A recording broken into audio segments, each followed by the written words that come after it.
اهلا وسهلا في الغابه. اليوم غادي نصايبوا الذره المكسيكيه المشويه، لذيذه مغذيه وسهله في التحضير. تابعوني باش تشوفوا كيفاش غادي نوجدوها. باش نوجدوا هاد الذره المكسيكيه المشويه خاصنا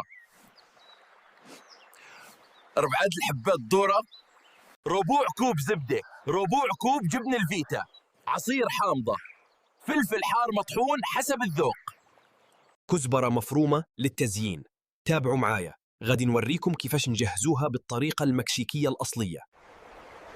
دابا غادي نبداو في التجهيز ديال الذره. اول حاجه غادي نشويو الذرة على الشواية باش تعطي طعم مدخن ولذيذ.